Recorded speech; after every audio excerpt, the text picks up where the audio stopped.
if you call your leads like this, you will always set the appointment. What's up, guys? Welcome back to another video. In this one, we're going to talk about triage calls.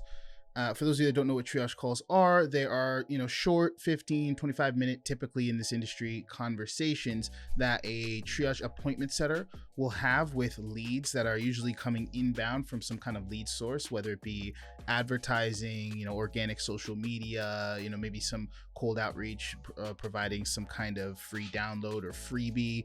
And that's specifically why these leads come in, right? You're providing some kind of piece of value, whether it's via sales funnel to opt in to watch a training video or to download a guide or a document or whatever. Either way, it's businesses that are collecting leads in the form of phone numbers, right? They get their name, their email, and their phone number.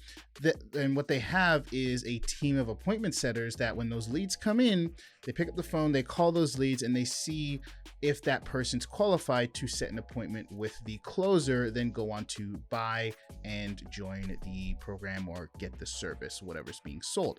So in this video, what I'm going to talk about is probably, from what I've seen, is the best way to start these calls, and what's really worked for me and the teams that I've run and the team that I'm running now. The best way to kick off your triage call to make sure that the person doesn't hang up, doesn't say, hey, I'm not interested, doesn't cut you off. Just pulling them in enough, generating enough curiosity so that they actually go through the conversation with you. And once you do this, it's super, super important, because if you're a triage setter, you don't want to have to call 200 people a day to set the amount of deals that you want to set in the day to make your commissions, right? I've seen this go as far as 2 setters that are trying to set 3 to 5 appointments per day. One is dialing 60 to 70 people a day, doing this, what I'm about to show right now, and the other's not doing this, setting the same amount of appointments as the other one, but having to dial 150 to 200 dials a day. So if you're not doing something like this, you might want to try it out, because it might help you work less and make more. That being said, we'll jump right into it. So the first thing I want to talk about with this is kind of like the energy or tonality you want to have when they first pick up the phone and you're saying the first words. The energy you want to have is familiarity, right? When someone calls and they don't know who it is, it's a random phone number they haven't seen before, the first thing they are is curious of who it is. So if you can display a tonality and a couple word swaps to display familiarity, like, hey, this person should know me, that's going to keep them on the phone longer, because they're going to be asking themselves, wait, do I know this person? They got to check the memory bank before they just hang up, click, take off, or say, hey, but I'm not interested. Instead of triggering the sales brain and the sales defense mechanisms, we want to trigger the curiosity brain, the wait, do I know this person? Should I know this person? Why don't I remember this person? Just enough to pull them in to want to listen more, to hear what we have to say, so that they can identify if they do know us and if they should continue in the conversation. Because immediately when that sales trigger goes off, they put up this wall, they have a barrier. And even if the product or service that you're selling is something they could use, be super helpful for them, it's something they want, that barrier is almost always enough for them to just be like, no, to just shut it down completely. It's like when you're walking around in a store and you're looking for something, you're struggling to find it, and someone immediately comes up to you and says, hey, can I help you? And sometimes just off of natural reaction, we just say, no, I'm all good. I'm okay. I don't need any help, even though we do, right? So what we want to do is get past that first barrier, get into the conversation to see whether or not this person actually does need our help without triggering that immediate response. So the way to do this, the way I usually do that first part of it, is when I call them, let's say I have their name, let's say their name is Jacob. I'll say, hey, is this Jacob? Right? Again, I'm asking, the tonality I'm using is questioning, is a little bit curious. That's not too powerful, but what comes next is what really sucks them in, because they're going to say, yeah, this is Jacob. Who's this? Right? Now, what most people will do is they'll say, oh, it's just Ty calling from XYZ business. It's just Ty calling from Closer College. I'm calling because right? And they use that, typical sales voice. The sales wall shoots up and they say, nah, not interested. Can I call back another time? Whatever. So I'm going to flip the tonality a little bit. I'm going to flip one word. I'm not going to say this is Ty. I'm going to say it's just Ty. That one flip with this tonality change makes the whole sentence sound different and pulls them in. So I'll say something like, hey, is this Jacob? Jacob will say yes. Then I'll say, hey, Jacob, it's just Ty. It's just Ty calling from Closer College, right? Questioning tone, familiarity, like, hey, you should know me. You should understand who I am.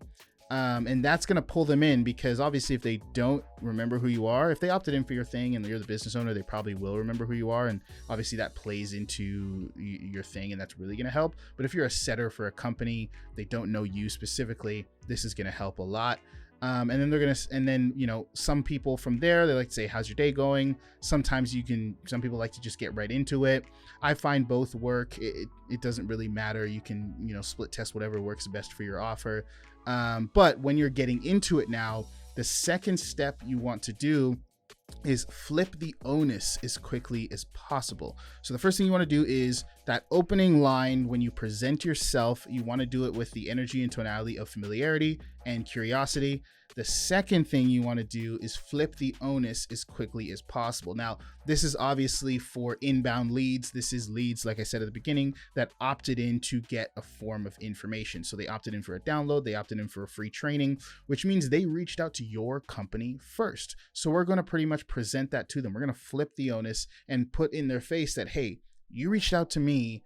This isn't a cold call. Because as soon as you present yourself, as soon as you say that you're from XYZ company, their mind is going to go to sales, cold call, and they're going to want to get off the phone usually as quickly as possible if they don't actually remember opting in for the thing, which in most cases they won't. So what we want to do is immediately flip the onus and say, hey, like, you reached out to me, why'd you do that? Pretty much. Obviously not word for word. I'll give an example here in a second. But flipping that onus, again, is another step to pulling them into the conversation and keeping that sales resistance barrier away. So I'll say something like, yeah, I'm just calling because I saw you were looking at our download, or I saw you were checking out one of our videos about X. Does that ring a bell? Right? So now I've pulled them in a little bit more, because they're like, oh, I warranted this call. I gave my phone number. I warranted this call. I was checking out their thing, and that's why they're calling. Right? So now they're pulled in a little bit more. They're still on the phone. Their sales resistance hasn't gone up. That barrier hasn't gone up. Typically their response will be yes. And again, I'm going to curiously ask, well, what made you want to look at that? What made you reach out? What made you click the video? I'm going to ask curiously why they were interested in it. What got you interested in watching that video? And then they're going to tell me something that I could probably help them with. So they might say, hey, I was just looking at, maybe how I could generate more leads, or how I can increase my close rate and sales.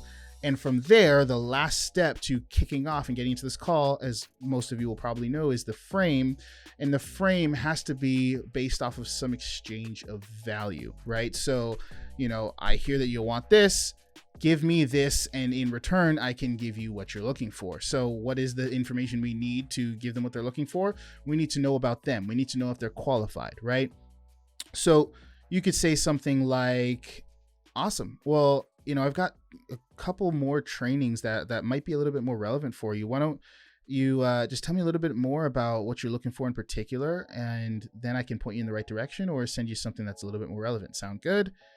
They'll say yes, and now we can continue the conversation. Now we're in, now the conversation is started. Now we're saying, hey, so tell me about where you're at, tell me about your business, tell me about what your goals are, and then we're going to obviously finish off with the triage pitch and set the appointment if they are a good fit, or send them some free information or point them in some other direction if they're not a good fit.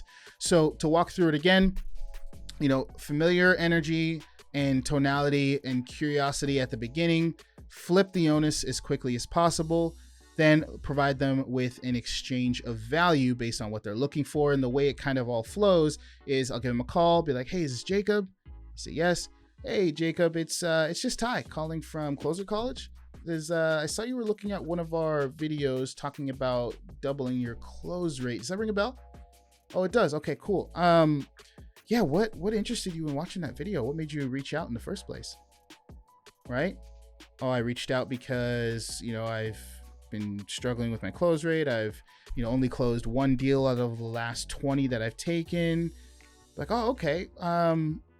Yeah, I would love to hear a little bit more about that, and maybe I could point you in the right direction or get you connected with the right person. We've got tons of different trainings on improving close rate. Sound good?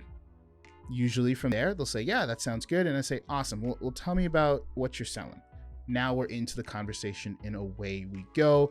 Now, that is kind of the 3 to 4 step process of keeping the sales resistance down, keeping the, need and urge to just jump off the phone, tell you they're not interested away long enough for them to actually know who you are, why you're calling, and how you can help them. That's the most important part, because if they don't know these 3 things, they can't really say no to it. And a lot of times the automatic response is to say no before that point. So this is not to trick anyone into getting on another call or selling them anything. This is just keeping that sales resistance down in a way long enough for them to actually understand who we are, why we're calling, and how we can help. Once they have that information, if they say not interested, I don't want it, I don't want to have this conversation from there, totally fine. Move on to the next one. We're not there to twist anyone's arm. We don't want to waste any time.